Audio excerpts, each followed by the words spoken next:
ഗുരുബ്രഹ്മാ ഗുരു വിഷ്ണു ഗുരുദേവോ മഹേശ്വര ഗുരു സാക്ഷാൽ പരബ്രഹ്മ തസ്മൈ ശ്രീ ഗുരവേ നമഃ.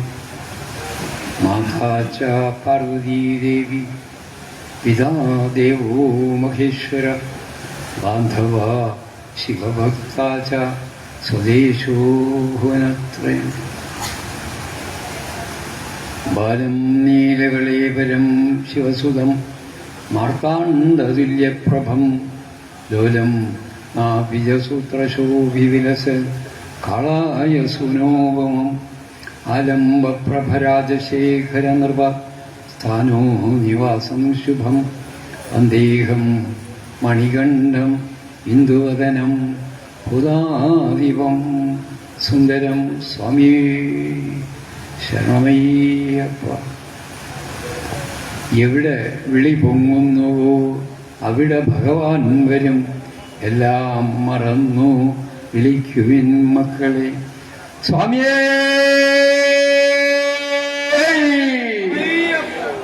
എല്ലാവരും ഉറച്ചു വിളിച്ചില്ലെങ്കിൽ ഞാൻ വെളുക്കുന്നവരെ ശരണം വിളിച്ചുകൊണ്ടിരിക്കും. അതുകൊണ്ട് വരിയാതയ്ക്ക് ഉറച്ചു വിളിക്കണം. സ്വാമിയേ ഹരിഹരസുതനേ ശ്രീധർമ്മശാസ്താവേ മലദൈവങ്ങളേ കുലദൈവങ്ങളേ സർവഭാരതീയ ദൈവങ്ങളേ സ്വാമിയേ ഓം ഹരിഹരസുതനാനന്ദയിത്തനയ്യനയ്യപ്പ സ്വാമിയേ ശരണമയ്യപ്പ ശരണമയ്യപ്പ. പ്രിയപ്പെട്ടവരെ,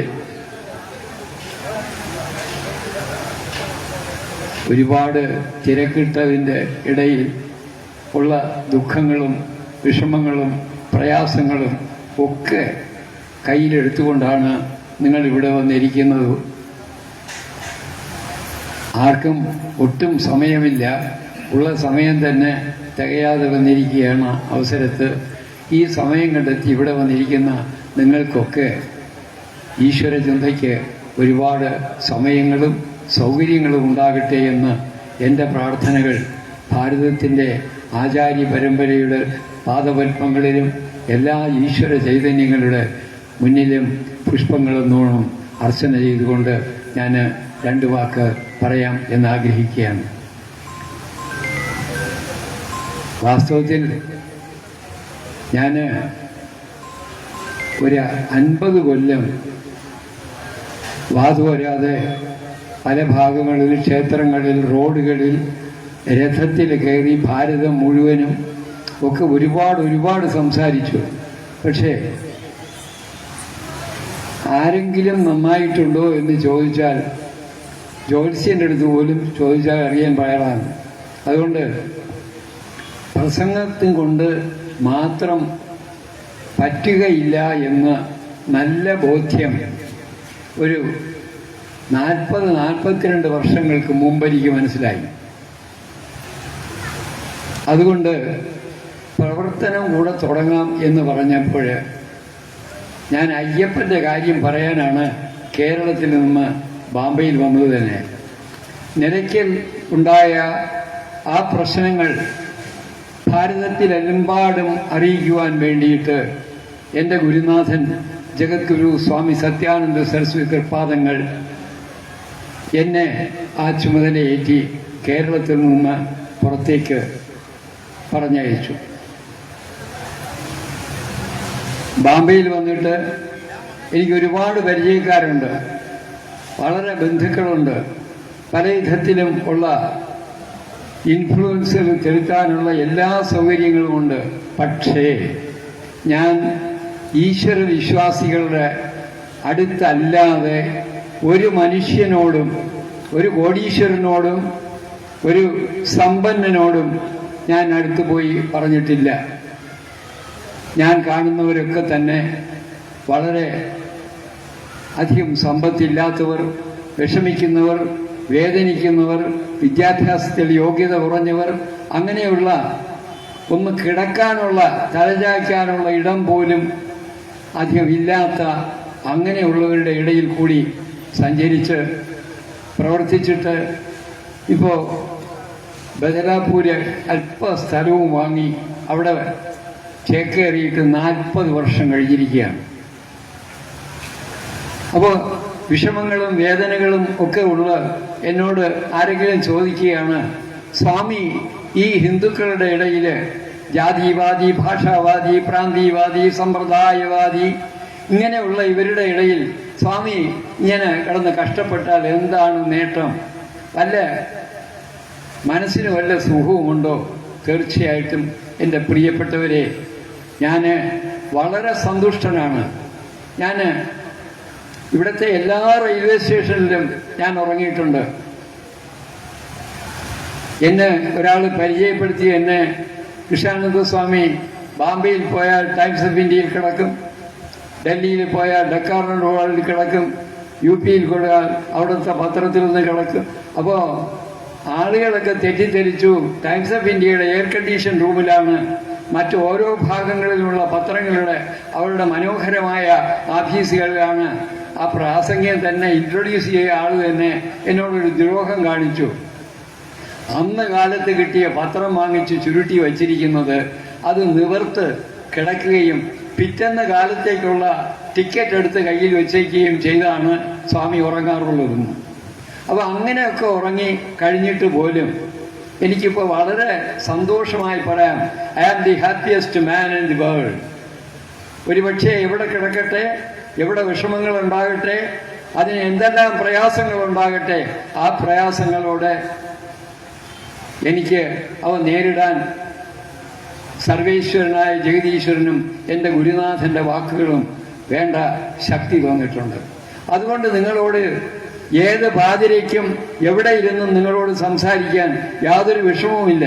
കാരണം എല്ലാ സുഖങ്ങളും ഉണ്ടെങ്കിൽ ഈശ്വരൻ്റെ ആവശ്യമില്ല. എല്ലാ സുഖങ്ങളും ഉണ്ടെങ്കിൽ അധ്വാനിക്കേണ്ട ആവശ്യമില്ല. എല്ലാ സുഖങ്ങളും ഉണ്ടെങ്കിൽ ജീവിതത്തിന് തന്നെ അർത്ഥമില്ല. ജീവിതത്തിൽ തപസ്സുണ്ടാകണമെങ്കിൽ, തപസ് എന്ന് പറഞ്ഞാൽ ചൂട് പിടിക്കണം എങ്കിൽ, ജീവിതം കൊണ്ട് എന്തെങ്കിലും ഒരു ഉപയോഗം ഉണ്ടാകണമെങ്കിൽ ഓരോ മനുഷ്യനും തപസ് ചെയ്യണം, പ്രയത്നിച്ചെങ്കിലേ പറ്റുകയുള്ളൂ. പ്രയത്നിക്കാൻ ഞാൻ എല്ലാവരോടും ചോദിക്കാറുണ്ട്. ആശ്രമത്തിൽ ദിവസവും എത്ര കുറഞ്ഞാലും ഒരു 10-60 പേരെങ്കിലും പുതിയ ആളുകൾ വരും. ഒരു 2 മണിക്കൂർ അവരോട് സംസാരിച്ചിട്ട് അവർ വരുന്നത് അച്ഛൻ്റെയും അമ്മയുടെയും ബലിയിടാനാണ്. അവർ വന്നു കഴിഞ്ഞാൽ ഉടനെ തന്നെ വാച്ച് നോക്കും, പോകണം, അപ്പോയിൻമെൻറ്റ്, ഡിസപ്പോയിൻമെൻറ്റ്, ഫ്ലൈറ്റ്, അത് ഇത് ഒക്കെ പറയും. എനിക്ക് അതൊന്നും കേൾക്കേണ്ട ആവശ്യമില്ല. ഒരു 2 മണിക്കൂർ അവരോട് ശരിക്കും പറഞ്ഞിട്ട് തന്നെ ചെയ്യും. കാരണം എന്താണ്? ആചാരങ്ങളും അനുഷ്ഠാനങ്ങളിലൂടെയാണ് അമ്മയെ കിട്ടിയത്. ആചാരങ്ങളും അനുഷ്ഠാനങ്ങളിലും കൂടിയാണ് അച്ഛനെ കിട്ടിയത്. ആചാരങ്ങളും അനുഷ്ഠാനങ്ങളിലും കൂടിയാണ് ജന്മനക്ഷത്രം കിട്ടിയത്. അങ്ങനെ ഈ ലോകത്ത് എന്തെല്ലാം ഉണ്ടായിട്ടുണ്ടോ അതൊക്കെ തന്നെ ആചാരങ്ങളും അനുഷ്ഠാനങ്ങളും അതിലൂടെ മാത്രമാണ്. നമുക്ക് നഷ്ടപ്പെട്ടത് ആചാരങ്ങളും അനുഷ്ഠാനങ്ങളുമാണ്. ഒരു 8 വയസ്സായ മുസ്ലിം കുട്ടി 5 തവണ നിസ്കരിക്കും. റംസാൻ നാളുകളിൽ ഉമിനീര് പോലും കുടിച്ചിറക്കുകയില്ല. ഒരു ക്രിസ്ത്യാനി എത്ര കള്ളു കുടിച്ചാലും ശരി തന്നെ രാത്രി ഉറങ്ങുന്നതിന് മുമ്പ് അച്ഛനും അമ്മയും മക്കളും ഒരുമിച്ചിരുന്ന് സ്വർഗത്തായ പിതാവിനെ കുറിച്ച് പ്രാർത്ഥിച്ച്, അച്ഛൻ വെന്റിലേറ്ററിൽ കിടക്കുന്നതിനെ ഭാവിച്ച് ഫ്ലാറ്റ് വിറ്റത്, കാറ് വിറ്റത്, സ്വർണ്ണപ്പണ്ടങ്ങൾ വിറ്റത്, അവസാനം ഒരു ചാലിൽ ഒരു റൂമെടുത്ത് കഴിയാൻ നിവൃത്തിയില്ല. എൻ്റെ ഈശോയെ എന്നെ അനുഗ്രഹിക്കണേ, എൻ്റെ അപ്പച്ചന് സുഖം കൊടുക്കണേ എന്ന് പ്രാർത്ഥിക്കും. ഞാൻ ചോദിക്കുകയാണ്, നമ്മൾ ഇവിടെ ഇരിക്കുന്നവരിൽ എത്ര പേര് സ്വന്തം മക്കളെയും കൂട്ടി, മറ്റുള്ളവരെ വേണ്ട, നാട്ടുകാരെ വിളിക്കേണ്ട, കൂട്ടുകാരെ വിളിക്കേണ്ട, തൻ്റെ കുഞ്ഞുങ്ങളെ വിളിച്ച് ആ രക്ഷകർത്താക്കൾ അമ്മയും അച്ഛനും കൂടെ ഇരുന്ന് പ്രാർത്ഥിക്കും? കൈപൊക്കാൻ ഞാൻ പറയില്ല. കാരണം കൈപൊക്കാൻ പറഞ്ഞ് എൻ്റെ കൈ തന്നെ ഇപ്പൊ പൊങ്ങാതെ ആയിരിക്കുക. കാരണം അങ്ങനെ നമ്മൾ ചെയ്യാറില്ല, നിർബന്ധിക്കാറില്ല. ഒരു കുട്ടി വന്ന് പ്രാർത്ഥിക്കാൻ പറയണേ, എടാ പഠിക്കാനുള്ളത് എടുത്ത് പഠിക്കും, നീ LKG-യിൽ പഠിക്കുകയാണ്, ആ സിലബസൊക്കെ ഭയങ്കരമാണ്, അതുകൊണ്ട് അത് പഠിക്കും, മറ്റേതൊന്നും സമയം കളയരുത്. ഇത് പറയുവാനുള്ള മാനദണ്ഡം, അത് പറയുവാനുള്ള ഔത്സുക്യം, അത് പറയുവാനുള്ള ഒരു ആവേശം നമ്മളിലുണ്ട്. അത് മാറ്റണം. കാലത്ത് എഴുന്നേറ്റാൽ, ഞാൻ കഴിഞ്ഞ തവണ വന്നപ്പോഴും ഇത് സൂചിപ്പിച്ചു, അത് എന്തിനാണ് പറയുന്നത് ചോദിച്ചാൽ, എല്ലാ ദിവസവും പല്ല് തേക്കും. എല്ലാ ദിവസവും കക്കൂസിൽ പോകും, എല്ലാ ദിവസവും ചാപ്പാട് കഴിക്കും, എല്ലാ ദിവസവും ഉറങ്ങും. ഇതിനൊന്നും ഒരു മാറ്റവുമില്ല. അതുപോലെ സ്വന്തം അമ്മയുടെ കാലിൽ തൊട്ട് തൊഴാനും അച്ഛന്റെ കാലിൽ തൊട്ട് തൊഴാനും നമ്മൾ നമ്മുടെ കുട്ടികളോട് പറയുവാനുള്ള ദയവും കാരുണ്യവും ദാക്ഷിണ്യവും കാണിക്കണം. അവിടെ നിന്നാണ് ആചാരങ്ങളും അനുഷ്ഠാനങ്ങളും ഉണ്ടാകുന്നത്. പറയാൻ സമയമില്ല, ഏതാനും മിനിറ്റുകൾ സമയം കൂടുതലെങ്കിൽ ഒന്ന് ചൊറിഞ്ഞാൽ മതി, ഞാൻ നിർത്തിക്കോളാം. കാരണം ഞാൻ ഈ നിന്ന് പ്രസംഗമൊക്കെ നിർത്തി. കാരണം എന്താണ്, ചിലപ്പോൾ നിന്ന് സമയം പോണത് അറിയില്ല, പറഞ്ഞുകൊണ്ടേയിരിക്കും. അതുകൊണ്ട് കൂടുതൽ പറഞ്ഞാൽ നിങ്ങൾക്ക് വീട്ടിൽ പോകണം, ഇവിടെ വേറെ പ്രോഗ്രാമുകളുണ്ട്. അതുകൊണ്ട് അതൊരു തടസ്സമായി വരും. ഒരു ഉത്സവത്തിൻ്റെ ഉദ്ഘാടനമാണ്. ഉത്സവം എന്ന് പറഞ്ഞാൽ എന്താണ്? ഒരു വർഷം മുഴുവനും മന്ത്രം ജപിച്ച് മണിയടിച്ച് പ്രാർത്ഥന നടത്തി അമ്പലത്തിൽ വലതു വെച്ച് ഇതൊക്കെ ചെയ്ത് അവിടെ ഉണ്ടായതിനെ സവിപ്പിക്കുകയാണ്. അവിടെ ഉണ്ടായ ആത്മീയ ശക്തി, അവിടെ ഉണ്ടായ ചൈതന്യം, അവിടെ ഉണ്ടായ തേജസ്, അവിടെ ഉണ്ടായ ഓജസ് എല്ലാ ആളുകളിലേക്കും എത്തിക്കുന്നതിനാണ് വർഷത്തിൽ ഒരു ഉത്സവം വെച്ചിരിക്കുന്നത്. അപ്പോൾ ഈ വർഷമുണ്ടായ എല്ലാ ആധ്യാത്മിക സമ്പത്തും എല്ലാവർക്കുമായി വിതരണം ചെയ്യുന്ന ഒരു അവസരമാണ് ഇപ്പോഴത്തെ ഉത്സവം. ആ ഉത്സവം ഉദ്ഘാടനം ചെയ്യാൻ വന്ന ഞാൻ തന്നെ ഒരുപാട് സമയമെടുത്താൽ അത് ഔചിത്യമില്ലായ്മയാണ്. അതുകൊണ്ട് അത് ഓർമ്മിച്ചുകൊണ്ട് ഏതാനും വാക്കുകൾ പറഞ്ഞ് ഞാൻ ചുരുക്കാം. എന്നാലും എനിക്ക് പറഞ്ഞേ പറ്റൂ. എന്നെ ചൊറിഞ്ഞാലും ഞാൻ നിർത്തൂല, പറയും. അതുകൊണ്ട് സൂക്ഷിച്ചൊക്കെ ചൊറിഞ്ഞാൽ ഞാൻ അഡ്ജസ്റ്റ് ചെയ്ത് നിർത്തിക്കോളാം. കാരണം നിങ്ങളുടെ ശാപം എനിക്ക് കേൾക്കൂല, നിങ്ങൾ ചീത്ത പറഞ്ഞാൽ എനിക്ക് കേൾക്കൂല. കാണ്ടാമൃഗത്തിനെക്കാളും 1/2 ഇഞ്ച് തൊലിക്കെട്ടി എനിക്കുണ്ട്. കാരണം എന്താണ്, നിങ്ങളുടെ ഇടയിൽ ജോലി ചെയ്ത് രാത്രിയും പകലും ജോലി ചെയ്തിട്ട് 20 മണിക്കൂറിൽ കുറഞ്ഞ് അവിടെ പണിയെടുക്കാറില്ല. അപ്പൊ അങ്ങനെയൊക്കെ പണിയെടുത്തപ്പോൾ നല്ല തൊലിക്കെട്ടിയൊക്കെ ഉണ്ടായിട്ടുണ്ട്. നിങ്ങൾ ശപിച്ചാലും എന്ത് പറഞ്ഞാലും എനിക്ക് സന്തോഷമേ ഉള്ളൂ. കാരണം ശപിക്കുകയെങ്കിലും ചെയ്തല്ലോ എന്ന്. അതുകൊണ്ട് നിങ്ങൾ അനുഷ്ഠിക്കേണ്ട കാര്യങ്ങൾ, അമ്പലമുണ്ട് ഇവിടെ. ഇപ്പോൾ തന്നെ ഇത് വണ്ടി വരാനൊക്കെ തന്നെ പ്രയാസപ്പെട്ടു, നിങ്ങൾ ഇവിടെ ഇരിക്കാൻ തന്നെ പ്രയാസപ്പെട്ടു. ഞാനിവിടെ വന്ന് എന്നെ അവിടെ കൊണ്ടു ചെന്നിട്ട് അതെല്ലാം നമ്മുടെ സ്ഥലത്തിൻ്റെ കുറവ് കൊണ്ടാണ്. ആ സ്ഥലത്തിൽ തന്നെ എല്ലാവരും ഇങ്ങനെ ഇടുങ്ങിയിരിക്കുമ്പോൾ ഒരു പറയുന്ന ആളുകൾക്ക് ഒരു മനസ്സുകൊണ്ട് ഇത്രയും പേര് ഇവിടെ വന്നല്ലോ. വരുന്നതിൻ്റെ കഷ്ടതകൾ, വരുത്തുന്നതിൻ്റെ കഷ്ടതകൾ, ഒക്കെ കഷ്ടതകളുണ്ട്. കഷ്ടതയില്ലാതെ ഇവിടെ ഞാനിത് തുടങ്ങിയ കാലത്തെ ഇവിടെ വന്നിട്ടുണ്ട്. ഇത് ചെറിയ ഒന്നും ആകാതിരിക്കുന്നപ്പോൾ പോലും ഞാനിങ്ങനെ ഇവിടെ ബാംബെയിൽ മുഴുവനും ഇങ്ങനെ ഓടി നടക്കുകയാണ്. എല്ലാ മൈതാനങ്ങളിലും യോഗ പഠിപ്പിക്കുക, എല്ലായിടത്തും മൊബൈൽ ഡിസ്പെൻസറി കൊണ്ടൊന്ന് മരുന്ന് കൊടുക്കുക, അതിൻ്റെ ഇടയിൽ കൂടെ അർച്ചന ചെയ്യുക, അത് പഠിപ്പിക്കുക, ഇത് പഠിപ്പിക്കുക. പോയപ്പോൾ ഇവിടെ പലതവണ എനിക്ക് വരാൻ കഴിഞ്ഞു. അപ്പോൾ ഇതിൻ്റെ കഷ്ടപ്പാടും വളർച്ചയും ഒക്കെ ഇവിടെ അധ്യക്ഷനും എൻ്റെ പ്രിയപ്പെട്ട സ്വാമിജിയും പറഞ്ഞത് വാസ്തവ ശകലമേ സൂചിച്ചു. വളരെ വളരെ കഷ്ടപ്പെട്ടിട്ടുണ്ട്. വീട് തോറും ഭജന നടത്തി ആളുകളെ കണ്ട് സ്വാമിയെ അയ്യപ്പോ എന്ന് വിളിക്കുമ്പോൾ ഇതിനൊക്കെ വേറെ തൊഴിലൊന്നുമില്ലേ, ഇതുമാതിരി വേഷം കെട്ടി കിടക്കണം, വേറെ പണിയും നോക്കണ്ടേ.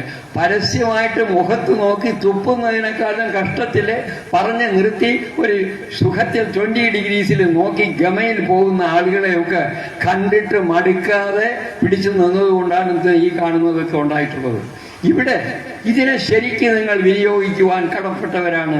കഷ്ടപ്പെട്ടുണ്ടാക്കിയ ഈ ക്ഷേത്രങ്ങളൊക്കെ നാളെ ഗോഡൗണാക്കി മാറരുത്. അന്ന് എഴുതും ധർമ്മശാസ്താവിന്റെ ഗോഡവ്, പാർവതിയുടെ ഗോഡവ്, അന്നപൂർണേശ്വരിയുടെ ഗോഡൗൺ, ഭദ്രകാളിയുടെ ഗോഡൗൺ എന്ന് എഴുതി വയ്ക്കുന്ന ഒരു കാലമുണ്ടാകുവാൻ അനുവദിക്കാതിരിക്കണമെങ്കിൽ ഈ കഷ്ടപ്പാടുകൾ ഓർമ്മിച്ചുകൊണ്ട് നമ്മുടെ കൊച്ചു കുട്ടികൾക്ക് പോലും നമ്മുടെ ആചാരങ്ങളും അനുഷ്ഠാനങ്ങളും നിർബന്ധപൂർവം നിങ്ങൾ ഓരോരുത്തരും ചെയ്യണം.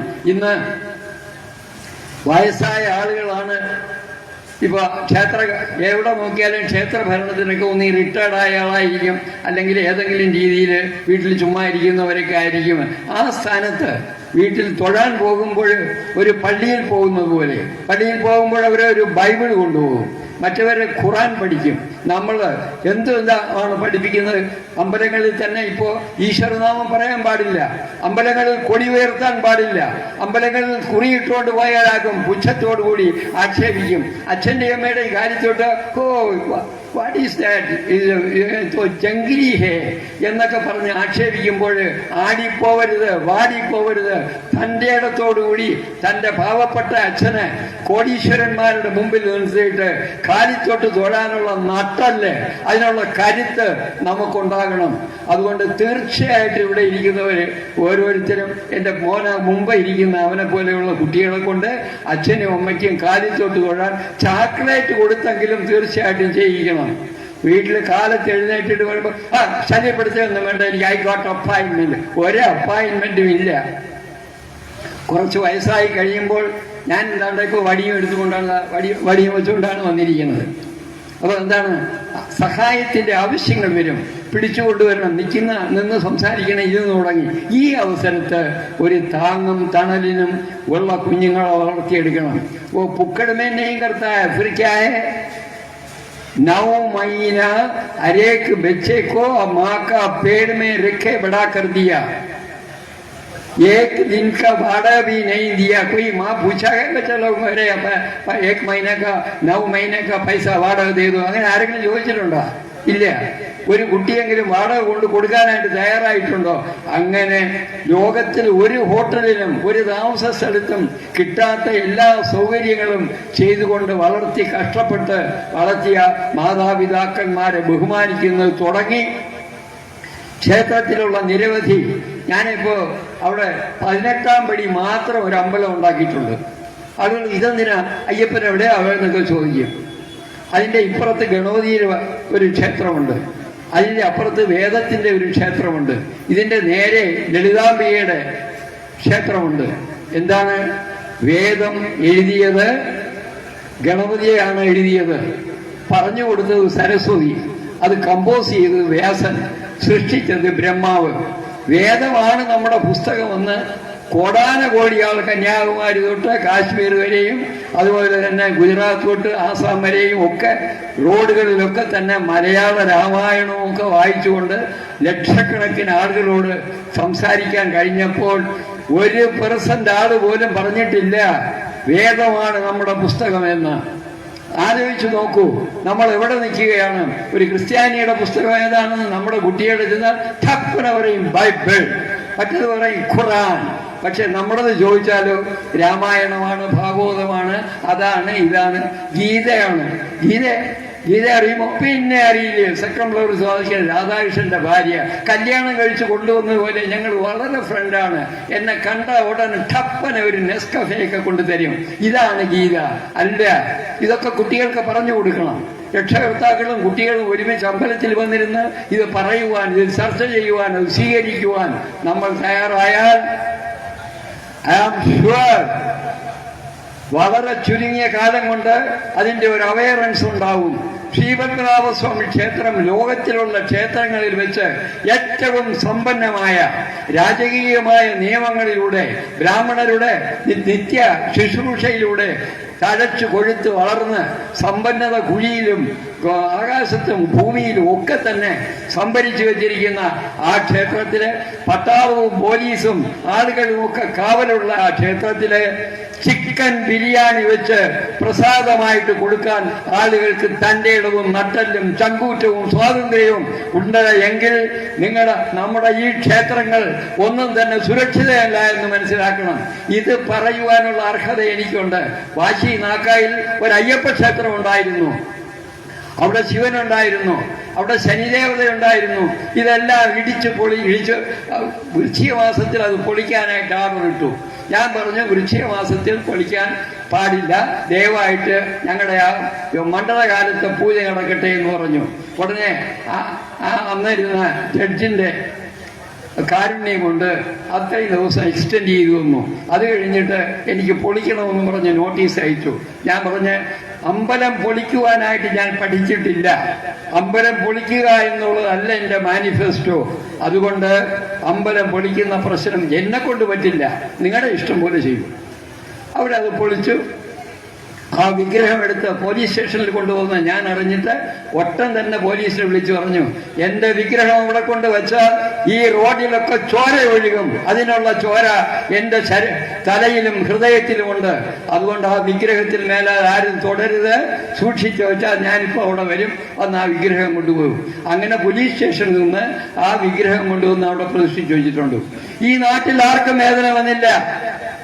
ഈ നാട്ടിൽ ഹിന്ദുവിനോടോ അല്ലെങ്കിൽ ഇവിടുത്തെ ജനതയോടോ ആരാധനയോടോ സംസ്കാരത്തോടോ അതിനുവേണ്ടി വാദിക്കുന്ന ആളുകളെ ആരും ഒരു വിരലെടുക്കാനുണ്ടായിട്ടില്ല. ഇവിടെ തന്നെ ഗൻസോളിയിലുള്ള ഒരു അയ്യപ്പനെ ഞാൻ അവിടെ കൊണ്ടുവന്ന് അയ്യപ്പ ജ്യോതി പ്രയാണം എന്ന് പറഞ്ഞ് 4 വർഷം കേരളത്തിലും കർണാടകത്തിലും തമിഴ്നാട്ടിലും മഹാരാഷ്ട്രയിലും രഥയാത്ര നടത്തി ആ രഥക്കകത്ത് സ്ഥിരമായിട്ട് പ്രതീക്ഷിച്ചിരിക്കുകയാണ്. ദിവസവും ആരാധനയും ശരണം വിളിയുമുണ്ട്. എന്തിനത് ചെയ്തു? ആർക്കും ഒരു ദേഷ്യവും ഒന്നില്ല. അതിന്റെ അപ്പുറത്തൊരു പള്ളി ഇരിക്കുന്നതിൽ തൊട്ടിട്ടില്ല. പറയുമ്പോൾ വർഗീയമാണ്, കലാപം ഉണ്ടാകണം. അല്ല, നമ്മെ തല്ലിയാൽ, നമ്മുടെ അമ്പലം അടച്ചാൽ, നമ്മുടെ വിഗ്രഹത്തിനെ ഇല്ലാതാക്കിയാൽ, വർത്തമാനം പറഞ്ഞു പോയാൽ അത് വർഗീയമായി, മറ്റതൊക്കെ സ്വർഗീയമാണ്. ഇതൊക്കെ പറഞ്ഞാൽ വെട്ടി വിഴുങ്ങിക്കൊണ്ടിരിക്കുവാൻ അത്രയ്ക്ക് മണ്ടന്മാരും മരമണ്ടന്മാരുമായിരുന്നാലേ പറ്റുകയുള്ളൂ. നമ്മൾ ജാഗരൂകരായി ക്ഷേത്ര സംസ്കാരങ്ങള്, ക്ഷേത്രത്തിലെ ആചാരങ്ങള് പഠിക്കുകയും പറയുകയും ചർച്ച ചെയ്യുകയും ചെയ്തിട്ട് അത് ആചരിക്കുവാൻ നമ്മൾ തയ്യാറായാൽ വളരെ ചുരുങ്ങിയ കാലം കൊണ്ട് വലിയ വലിയ മാറ്റങ്ങൾ ഉണ്ടാകും. ഇപ്പോൾ തന്നെ ഉത്സവങ്ങൾ വരുമ്പോൾ കൊട്ടും കുരവയും നാടകവും കാണാൻ മാത്രമല്ല, ഇത്തരം കാര്യങ്ങൾ ചിന്തിക്കുവാനും സംസ്കരിക്കുവാനും അത് മനസ്സിലാക്കുവാനും കൂട്ടായ്മകൾ നടത്തുവാനും അവർക്ക് സൗകര്യങ്ങൾ ഉണ്ടാകണം. നിങ്ങളെ എല്ലാവർക്കും ഞാൻ അവിടെ ഒരു 10-60 ഏക്കർ സ്ഥലമുണ്ട്. ഒരു ശബരിമല തന്നെ ഉണ്ടാക്കിയിട്ടുണ്ട്. ശബരിമലയ്ക്ക് സ്ത്രീകളുടെ പ്രവേശനം വേണം, അയ്യപ്പൻ സ്ത്രീ വിരുദ്ധനാണ് എന്ന് ആക്രോശിച്ചപ്പോൾ മെൻസസിന്റെ തുണികളെല്ലാം ഇരുമുടിക്കെട്ടിൽ നിറച്ചുകൊണ്ട് പോലീസിന്റെ യൂണിഫോമും ഇട്ട് 18-ാം പടി ചവിട്ടിയപ്പോൾ അവിടെ ചെരുപ്പ് പോലും ഇടാതെ വെറുക്കാലോടുകൂടി നിന്നത് മറ്റാൾക്കാർ പോലീസുകാരൻ ഒരു വളിച്ച ചിരിയോടുകൂടി പറയും, എന്താ സ്വാമി ഈ അഴുക്ക ഓടവെള്ളത്തിലാണല്ലോ നിൽക്കുന്നത്, അത് പിന്നെ സ്വാമിമാർക്ക് അത് വലുതുകൊണ്ടോ? അമേത്യത്തിലെ പൂസ്വാമി എന്ന് പറയുന്നവർ എല്ലായിടത്തും ഈശ്വരനുണ്ടെന്ന് പറയുന്നത് അതൊന്നും സാരമില്ല, സ്വാമി നിന്നോളൂ. ഇങ്ങനെ പറയുന്ന ഒരു സംസ്കാരം, ഇങ്ങനെ പറയുന്ന ഒരു ഭരണകൂടം ഈ നാട്ടിലുള്ളപ്പോൾ ഇവിടത്തെ ആരാധനാലയങ്ങൾ ഇല്ലാതാകും. അത് മനസ്സിലാക്കുവാനുള്ള കരുത്ത്, അതിനുള്ള ബോധം നമുക്ക് തീർച്ചയായിട്ടും ഉണ്ടാകണം. നമ്മൾ സംഘടിച്ച് പഠിച്ച് വിദ്യാഭ്യാസത്തോടുകൂടി ശക്തരാകണം. നായരും ഈഴവനും പുലയനും പറയനും ബംഗാളിയും ബീഹാറിയും ഭദ്രകാളിയുമായിട്ട് മാറാതെ ഭാരതത്തിലുള്ള എല്ലാ ഹിന്ദുക്കളും മറ്റുള്ളവരെ പോലെ തന്നെ സംഘടിക്കുവാനും അവരുടെ കാര്യങ്ങൾ ചർച്ച ചെയ്യുവാനും അവരുടെ നിത്യകാര്യങ്ങൾ നന്നായി കൊണ്ടുവരാനും തീർച്ചയായിട്ടും പഠിക്കണം. ഈ ക്ഷേത്രങ്ങളൊക്കെ ഒരു സർവകലാശാലയാണ്. ഇവിടെ മനുഷ്യന്റെ ആരോഗ്യം, മനുഷ്യന്റെ ചിന്ത, മനുഷ്യന്റെ സംസ്കാരം, മനുഷ്യന്റെ വിദ്യാഭ്യാസം ഇതൊക്കെ വളർത്തിക്കൊണ്ടുപോകാൻ ഇവിടെ വരുന്ന നിങ്ങൾ കാണണം.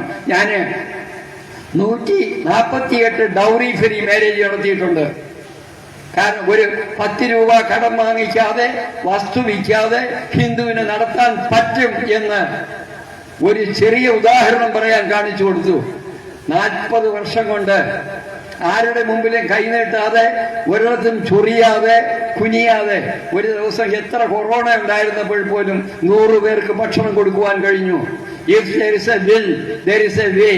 ഈ വില്ല് ഒടിഞ്ഞു പോയിരുന്നാൽ ഒരു കാര്യവുമില്ല. അതുകൊണ്ട് ഈ ക്ഷേത്രങ്ങളിൽ വരുന്ന നിങ്ങൾ ഓരോരുത്തരും അവനവന്റെ വീട്ടിൽ ഓരോ കുടുക്ക വച്ചിട്ട് അതിൽ ധാർമ്മികമായ കാര്യത്തിന് നിങ്ങളുടെ ഒരു പൈസ ഇടുന്നത് പോലെ തന്നെ ഇവിടെ ഉള്ള സാംസ്കാരികമായ കേന്ദ്രത്തിൽ നിങ്ങളുടെ കോൺട്രിബ്യൂഷൻ ഉണ്ടായിരിക്കണം. അതുകൊണ്ട് ഇത്തരം കാര്യങ്ങൾ നമ്മൾ ഈസി ആയിട്ട് എടുക്കരുത്. അത് വളരെ വ്യക്തമായിട്ട് തന്നെ ചെയ്യണം. ഇപ്പോഴേ പെയിന്റ് അടിക്കാൻ കൊടുത്തപ്പോൾ പച്ച പെയിന്റ് അടിച്ചു. അത് വില കുറവാണ്, ഞങ്ങൾ പിന്നെ 10 രൂപയുടെ സാധനം 5 രൂപയ്ക്ക് തരാം, ജോലിക്കാർക്കും കുറച്ച് കൊടുത്താൽ മതി. ഒടുവിൽ എന്ത് ചെയ്തു? പെയിന്റ് അടിച്ചിട്ട് ആ ക്ഷേത്രം പള്ളിയായി മാറ്റി. ഇവിടെ തന്നെ മലപ്പുറത്ത് മലയാള ഭാഷയുടെ പിതാവായ തുഞ്ചച്ചന്റെ 14 വർഷം കൊണ്ട് വിഗ്രഹം ഉണ്ടാക്കി വെച്ചിരിക്കുകയാണ്. അദ്ദേഹത്തിന്റെ സ്വന്തം സ്ഥലം ഗവൺമെന്റിന് കൊടുത്തിട്ട് അത് ഇന്നുവരെ ഒരു കാര്യവും ചെയ്തിട്ടില്ല. ഞാൻ ഇവിടെ വന്ന് ബാംബെയിൽ ഒന്നുമില്ലാതെ കെയർ ഓഫ് മെയിൻ റോഡ് വെച്ചുകൊണ്ട് അവിടെ എഴുത്തച്ഛന് വേണ്ടി തുഞ്ചൻ പറമ്പുണ്ടാക്കി, വയനാട്ടിൽ നിന്ന് കാപ്പി കൊണ്ടുവച്ചു, എറണാകുളത്ത് നിന്ന് കുരുമുളക്, തിരുവനന്തപുരത്ത് നിന്ന് തെങ്ങ്, കാശിയിൽ നിന്ന് നെല്ലി, ഇതെല്ലാം കൊണ്ടുവച്ചൊരു തുഞ്ചൻ പറമ്പുണ്ടാക്കി. നമ്മൾ വിചാരിച്ചാൽ സാധിക്കും. നമ്മൾ വിചാരിച്ചാൽ എന്തുകൊണ്ട് സാധിക്കില്ല? നിങ്ങൾക്ക് ആയിട്ട് അവിടെ ഒരു ചാർധാം, ദ്വാരക, ഗുജറാത്തിലെ ദ്വാരക, യുപിയിലെ അയോധ്യ, ഹിമാലയത്തിലെ ഇന്ന് ചൈനയുടെ അധികാരത്തിലിരിക്കുന്ന കൈലാസം, സൗത്ത് ഇന്ത്യയിലെ രാമേശ്വരം, ഇത് അവിടെ ഉണ്ടാക്കി നിങ്ങൾക്കായിട്ട് ഉണ്ടാക്കി വെച്ചിട്ടുണ്ട്. ഒരുമിച്ച് നിങ്ങൾക്ക് വരാം, ഒരു ദിവസം ക്യാമ്പ് നടത്താം, അതിനൊക്കെ ഉപയോഗിക്കാൻ തയ്യാറാവണം. ശബരിമല ഉണ്ടാക്കിയിട്ടുണ്ട്. പെണ്ണുങ്ങൾക്ക് അവിടെ മെൻസസ് അല്ലാത്ത സമയത്ത് ഇരുമുടി കെട്ടി സ്വാമിയെ അയ്യപ്പോ എന്ന് വിളിച്ചു പോകാം. സ്വാമി തിന്തകത്വവും അയ്യപ്പ തിന്തകത്വവും എരുമേലിയിലെ പേട്ടതുള്ളാം. കരിമലയിൽ കയറി ഇറങ്ങുന്ന അവസരത്ത് അവിടെ പമ്പസദ്യ നടത്താം, അവിടെ ബലികളിടാം. ഇതൊക്കെ ചെയ്യുവാനുള്ള സാഹചര്യം എന്നെ പോലെ പെൻഷനില്ല, ജോലിയില്ല, ഒന്നുമില്ല, വേറെ തൊഴിലുമില്ല, പാർട്ടയും ഇല്ലായിരുന്നു. ആരുടെയും മുമ്പ് കൈ നീട്ടാൻ ഇവർക്കൊക്കെ അറിയാം എവിടെയൊക്കെ ഞാൻ പോയി കൈ കിട്ടിയിട്ടുണ്ട്. അല്ല, കൈ കിട്ടിയിട്ടുണ്ടോ? എനിക്കറിയാൻ വേണ്ടി കേട്ടോ. അപ്പോ അങ്ങനെയൊന്നും ഇല്ലാതെ ഇതേപോലെ സംസാരിച്ചുകൊണ്ട് തന്നെ ഇതൊക്കെ ചെയ്യാൻ കഴിയാമെങ്കിൽ നിങ്ങളെ വിശ്വങ്ങളെ ജയിക്കുവാനുള്ള മംഗല മഹാശക്തി മയങ്ങിക്കിടക്കുകയാണ്. അതിനെ തട്ടി ഉണർത്തുന്നെങ്കിൽ ആ സിംഹം ഗർജിക്കുമ്പോൾ നിങ്ങളുടെ എതിരി വരുന്ന എല്ലാ ശബ്ദങ്ങളും നിശബ്ദമായി മാറും. അതിന് പ്രേരണ തരട്ടെ എന്നും സമയമായി. എന്താ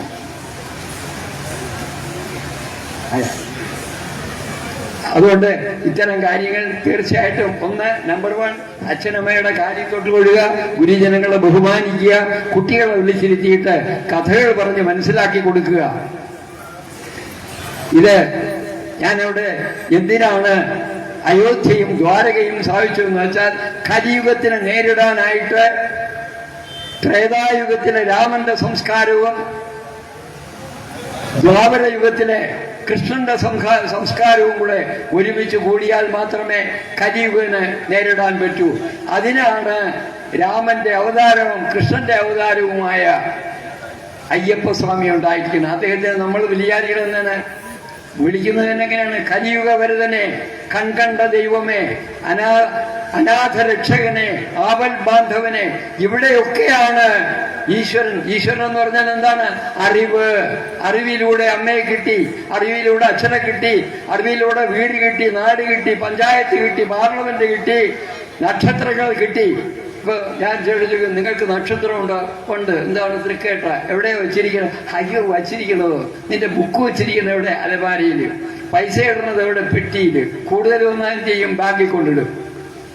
അപ്പൊ ഈ നക്ഷത്രത്തിന് കൊച്ചു പിള്ളേരൊക്കെ പഠിച്ച twinkle twinkle little star how I wonder what you are. അത് കഴിഞ്ഞ് നക്ഷത്രത്തിന് വച്ചിരിക്കുന്ന up above the earth so high. എന്താ വയ്ക്കാൻ കാരണം? Like a diamond in the sky. അത് ലൈക്ക് എ ഡയമണ്ട് അല്ല, മറിച്ച് അതൊരു സൂപ്പർ ഡയമണ്ട് ആണ്. അതുകൊണ്ട് ആകാശങ്ങൾക്ക് മുകളിൽ ആകാശത്തിലെ തൃക്കേട്ട നക്ഷത്രത്തിന് വെച്ചിട്ടുണ്ട്. ഓരോ ഹിന്ദുവിനും അഭിമാനിക്കാം, അവന്റെ ജന്മത്തിന്റെ നക്ഷത്രം തന്നെ ലോകത്തിലെ അത്യുന്നതമായ ശ്രേണിയിലാണ് വെച്ചിരിക്കുന്നത്. അവൻ ജനിച്ചത് തന്നെ കോടീശ്വരനായിട്ടാണ്. ഇവിടെ ഇരിക്കുന്ന കുട്ടിയുടെ മൂക്ക് വിലയ്ക്ക് വാങ്ങിക്കാൻ കിട്ടുമോ? 1000 കോടി ഡോളർ കൊടുത്താൽ കിട്ടില്ല. അതാണ് അവൻ ജനിച്ചപ്പോ കൊണ്ടുവന്നിരിക്കുന്നത്. എല്ലാവരും പറയും ജനിച്ചപ്പോ കൊണ്ടുവന്നില്ല. 2 കൈയും ഇങ്ങനെ മരത്തി കാണിക്കും. Nothing doing. പിന്നെന്താണ്? Immensely rich. നമ്മുടെ ശരീരത്തിലെ ഒരു രോമം വായിക്കാൻ അംബാനിക്ക്, അഡാനിക്ക്, ബിൽഗേറ്റിന് അതിന്റെ അപ്പുറത്ത് വല്ല ഗേറ്റുണ്ടെങ്കിലും പറ്റില്ല. അത്ര കണ്ട് സമ്പന്നമായി ഐശ്വര്യപൂർണമായി ആണ് നമുക്ക് തന്നിരിക്കുന്നത്. നമ്മൾ പറയാറുണ്ടൊരു മണ്ടത്തരം. എന്താണ്? ഞാൻ റഷ്യയിൽ പോയിരുന്നു, ചൈനയിൽ പോയിരുന്നു, ഞാൻ അമേരിക്കയിൽ പോയിരുന്നു, അവിടെ എല്ലാം കണ്ടു എന്ന്. അപ്പോഴെന്ത് ചെയ്യും? നമ്മുടെ കണ്ണിൽ നിന്ന് കരയും. ഇതെന്താ കണ്ണ് കരയണ? പതുക്കെ ഇങ്ങനെ നോക്കുമ്പോ കണ്ണ് നമ്മളോട് പറയും, എടാ മണ്ട, നീ ഈ ലോകം മുഴുവൻ കണ്ടെന്ന് പറഞ്ഞില്ലേ? നീ കണ്ടത് ഞങ്ങളുടെ കണ്ണിൽ കൂടെ അല്ലേ? പക്ഷേ ഞാന് ഇടത്തെ കണ്ണ് വലത്തെ കണ്ണിനെ കണ്ടിട്ടില്ല. രണ്ടുകൊണ്ടുള്ള ദൂരം ഒരു വിരലിന്റെ ഉള്ളൂ. അപ്പോ ഒരു കണ്ണിന് മറ്റേ കണ്ണിനെ കാണാൻ കഴിയുന്ന അത്ര മാത്രമേ ശക്തിയുള്ളപ്പോ ആഗോളതലത്തിലുള്ള ദർശന സുഖത്തിന്റെ സമ്പന്നതയെ വിളംബരമടിക്കുന്ന നദ്ദളമടി നിർത്തണം. നമ്മള് ലോകത്തിലെ സമ്പന്നരാണ്. നമുക്ക് ആവശ്യമുള്ളത് മാത്രം കണ്ട് നമ്മൾ പോവുകയാണ്. അടുത്ത കണ്ണിനെ കാണാൻ നമ്മൾ ശ്രമിക്കണ്ട. പിന്നെയോ അടുത്ത് നിൽക്കും അനുജനെ നോക്കാൻ അക്ഷികളില്ലാത്തോൻ അരൂപനായ ഈശ്വരൻ എങ്ങനെ കാണും? നമ്മുടെ കൊച്ചു കുട്ടികളെ കൃഷ്ണന് ഈ ഫേസ്ബുക്കിൽ ഒരാള് ശ്രീകൃഷ്ണൻ മുണ്ടൊന്നും കൊടുക്കാതെ ഇരിക്കുന്ന ഒരു പടം ഇട്ടു. അത് ഫേസ്ബുക്കുകാർ റിജക്ട് ചെയ്ത് പറഞ്ഞു, it's not nudity and sexual attack എന്നൊക്കെ പറഞ്ഞ് അതിനെ റിജക്ട് ചെയ്തു. ഒരാൾ നിന്ന് എന്നെ കൊണ്ട് കാണിച്ചു. അത് മറുപടിക്ക് യോഗ്യമല്ലാത്തതുകൊണ്ട് ഞാനൊന്നും പറഞ്ഞില്ല എന്നുള്ളതേ ഉള്ളൂ. അതുപോലെ അതേ സമയത്ത് മറ്റേ എന്താ സക്കീർ ഹുസൈൻ, എന്താ പേര്, സീതാദേവി നഗ്നയായിട്ട് ഹനുമാന്റെ വാലിൽ ഇരിക്കുന്ന പടം, എം.എഫ്. ഹുസൈൻ, ആ പേര് എന്ന് പറഞ്ഞാൽ അന്നത്തേക്ക് എണ്ണം കിട്ടില്ല. അവനെ ഉടനെ അവാർഡും ഫേവാർഡും കൊടുത്തു. അതിനൊക്കെ ആര് ഹിന്ദുക്കളെ ആക്ഷേപിച്ചാൽ ആര് അയ്യപ്പൻ ഇങ്ങനെ ഇരിക്കുന്ന മൂക്കിപ്പൊടി വലിക്കാനാണ്. ഒരു പാതിരി പറഞ്ഞതാണ്. ഇതൊക്കെ ഞാൻ പറഞ്ഞു കഴിഞ്ഞാല് എനിക്ക് ഇപ്പൊ ഏതാണ്ട് പിള്ളേരുടെയൊക്കെ ചോദിക്കും, how old are you? I am 24 years old. അപ്പൊ ഞാൻ പറയും ഐ ആം 85 years young. അപ്പൊ ഇപ്പൊ പറഞ്ഞു തുടങ്ങിയപ്പോ ഞാൻ യങ്ങായി വരികയാണ്. അതെന്താണ്? as you think so you form. If you are thinking that you are inefficient, you are inefficient. You must think that God is within me. തത്വമസി അഹം ബ്രഹ്മാസ്മി. അയ്യപ്പനെ കാണാൻ പോവാൻ മാലയിടുന്നവനെ വിളിക്കുന്ന അയ്യപ്പ എന്നാണ്. നമ്മൾ പറയും ഇപ്പൊ പോയാൽ സ്വാമിയെ കാണാം, സ്വാമിയെ കണ്ടാ മോക്ഷം കിട്ടും. എപ്പ കിട്ടും? ഇപ്പൊ കിട്ടും, കിട്ടൂല. എങ്ങനെ പോകണം? അമ്മയ്ക്ക് പുലിപ്പാല് വേണമെന്ന് പറഞ്ഞപ്പോൾ അച്ഛന്റെ പാദങ്ങളിൽ തൊട്ട് അനുഗ്രഹം വാങ്ങിയ ആ ചുറുചുറുക്കുള്ള ചെറുപ്പക്കാരൻ പുലിപ്പാല് കൊണ്ടുവന്നു. ആ പുലിപ്പാല് കൊണ്ടുവന്ന് അയ്യപ്പനെ കാണാൻ പോണമെങ്കിൽ അമ്മയ്ക്ക് ആട്ടുംപാല് വാങ്ങിച്ചു കൊടുക്കാനുള്ള തന്റെ ഇടം കാണിക്കണം. I got appointment, I am sorry എന്ന് പറഞ്ഞ് പോകുന്നവൻ ശബരിമല പോയിട്ട് കാര്യമൊന്നുമില്ല. എന്താണ്? ഇച്ഛാശക്തി, ജ്ഞാനശക്തി, ക്രിയാശക്തി സ്വരൂപിണി. അവിടുന്ന് തുടങ്ങണം. അയ്യപ്പന്റെ ചരിത്രം നമ്മൾ ജീവിതത്തിൽ പകർത്തണം. ഈ ലോകത്തെ ആരുടെയും സഹായങ്ങൾ വാങ്ങിക്കാതെ ഇപ്പൊ പറഞ്ഞുണ്ടാക്കിയിരിക്കുന്നതാണ് അവര് സ്വാമിയെ ശരണമയ്യപ്പ എന്നുള്ള വിളി നമ്മളെ കൊണ്ട് വിളിപ്പിച്ച് പഠിപ്പിച്ച് ഒടുവിൽ എന്ത് ചെയ്യണം? അയ്യപ്പന്റെ നടയിൽ തന്നെ ഒരു ഖബറുണ്ടാക്കിയിട്ടുണ്ട്. അവിടെ പണം കിട്ടുന്ന ചോദിക്കാൻ ആരുമില്ല. ഇന്ന് ക്ഷേത്രങ്ങളിലിരിക്കുന്ന സ്ഥലങ്ങൾ വക്കാഫിലാ കൊണ്ടുവന്നിട്ട് അത് എത്രയോ കൊല്ലങ്ങൾക്ക് മുമ്പ് മുസ്ലിമിനായിരുന്നു എന്ന് പ്രഖ്യാപിക്കുമ്പോൾ അത് അംഗീകരിച്ചു കൊടുക്കുവാൻ, അതിനെ താങ്ങി കൊടുക്കുവാൻ, അതിനെ തണലിട്ട് കൊടുക്കുവാൻ ഇവിടെ അതിന് വേണ്ടുന്ന സാഹചര്യങ്ങളൊക്കെ ഉണ്ടായിട്ടുണ്ട്. അതുകൊണ്ട് തന്നെ മാറ്റുവിൻ ചട്ടങ്ങളെ, ഇല്ലെങ്കിൽ മാറ്റും അവകളി നിങ്ങളെത്താൻ. ഇതുപോലെ നാം നമ്മുടെ ക്ഷേത്രങ്ങളും നമ്മുടെ സമ്പത്തുകളും സംസ്കാരങ്ങളും സൂക്ഷിച്ചാൽ നമുക്ക് വളരെ ശോഭനമായിട്ടുള്ള ഒരു ഭാവി ഉണ്ടാകും. സ്വർഗവും നരകവും ഇവിടെ തന്നെയാണ്. നരകം എന്ന് പറയുന്നത് എന്താണ്? വേദനിക്കുന്ന ചിന്തകൾ, ദുഃഖമുണ്ടാകുന്ന ചിന്തകൾ നമുക്ക് രോഗമുണ്ടാക്കും. രോഗമാണ് നരകം. ഞാൻ നേരത്തെ ഒരു കൊച്ചുപാട്ട് പറഞ്ഞത് എന്താണെന്നറിയാം? മാതാച പാർവതീ ദേവി ഭാരതത്തിനെ ഖണ്ഡഖണ്ഡങ്ങളാക്കി മാറ്റി നിർത്താതെ, അടിമത്വത്തിനെ വിളിച്ചു വരുത്താതെ, പണ്ട് വളരെ പണ്ട് ഇന്നത്തെ പോലെ ഭാഷകളും ഇന്നത്തെ പോലെ ആഡിയോ വീഡിയോയും കോമൺ പ്ലാറ്റ്ഫോമും ഒന്നുമില്ലാത്ത കാലത്ത് പറഞ്ഞതെന്താണ്? മാതാച പാർവതീ ദേവി പിതാ ദേവോ മഹേശ്വര. എന്റെ അമ്മ ശക്തി സ്വരൂപിണിയായ പാർവതീ ദേവിയാണ്. അച്ഛനോ പിതാ ദേവോ മഹേശ്വര, ശിവനാണ്. ബാന്ധവർ എന്റെ ബന്ധുക്കളാരാണ്? ശിവഭക്തന്മാരാണ്, ഈശ്വര വിശ്വാസികളാണ്. ഈശ്വര വിശ്വാസം എന്ന് പറഞ്ഞാൽ, ഈശ്വരൻ എന്ന് പറഞ്ഞാൽ an embodiment of knowledge. ഇത് പറയാൻ മറക്കരുത്. അതിനിട്ടിരിക്കുന്ന മഹത്തരമായ പേരാണ് ഈശ്വരൻ. ആ ഈശ്വരൻ എന്ന് പറഞ്ഞാൽ അറിവാണ്. അറിവിലൂടെ അമ്മയെ കിട്ടി, അറിവിലൂടെ പാർലമെന്റ്, കോൺസ്റ്റിറ്റ്യൂഷനും നക്ഷത്രങ്ങളും ഒക്കെ കിട്ടി, അറിവിലൂടെ ലോകമെല്ലാം കിട്ടി. അങ്ങനെ വരുമ്പോൾ world is A mustard seed, you are bigger than that. നീ വിരാട് സ്വരൂപനായി മാറുമ്പോൾ ലോകം ഒരു കടുവിന്റെ അത്രയുള്ളൂ. ഇതൊക്കെ നമ്മുടെ വേദത്തിൽ പറഞ്ഞിട്ടുണ്ട്. വേദമെല്ലാം പഠിക്കാൻ കഴിയില്ല. പക്ഷേ വേദത്തിന് പുരാണങ്ങളുണ്ട്. ആ പുരാണങ്ങൾ, ഓരോ പുരാണത്തിനുമാണ് 18-ാം പടിയിലെ ഓരോ പടികളും. ആ ഓരോ പടികളും ചവിട്ടി നമ്മൾ അവിടെ ചെല്ലുമ്പോൾ ചിന്മുദ്രയിലിരിക്കുന്ന ഭഗവാനെ കാണും. തമോ ഗുണം, രജോ ഗുണം, സാത്വിക ഗുണം, ഗുണാതീതമായ ജീവാത്മാവ് പരമാത്മാവിലെ ലയിക്കും. നീ 18 പടിയും ചവിട്ടി വരിക. 18 പടി കാലുകൊണ്ട് ചവിട്ടുമ്പോൾ മനസ്സുകൊണ്ട് 18 പുരാണങ്ങളിലെ അർത്ഥങ്ങൾ മനസ്സിലാക്കുക. ഇതെല്ലാം ഇപ്പോൾ സ്നേഹം എത്ര പുസ്തകം വായിച്ചാൽ മനസ്സിലാകും. നേരെ മറിച്ച് നമുക്കറിയാം, അമ്മയെ സ്നേഹിക്കാനറിയാം, സഹോദരിയെ സ്നേഹിക്കാനറിയാം, ഭാര്യയെ സ്നേഹിക്കാനറിയാം, മകളെ സ്നേഹിക്കാനറിയാം. 4 പേർക്കും 4 ഡിസിപ്ലിനാണ്. അതുപോലെ തന്നെ അച്ഛനുണ്ട്, സഹോദരനുണ്ട്, പിന്നെ ഭർത്താവുണ്ട്, മകനുണ്ട്. ഇവർക്ക് 4 പേർക്കും 4 രീതിയിലെ 4 സ്കൂൾ ഓഫ് താട്ട്സ് അവിടെ നമുക്ക് പഠിക്കേണ്ടി വരും. അതെല്ലാം തന്നെ നമ്മുടെ വേദത്തിലാണ്. വേദം ആളുകളും അയ്യോ നിങ്ങൾ വേദം പോലും കണ്ടിട്ടില്ലെങ്കിൽ ഇതാണ്. നമുക്ക് കാണണ്ട, കണ്ണിനെ കാണാൻ പറ്റില്ല.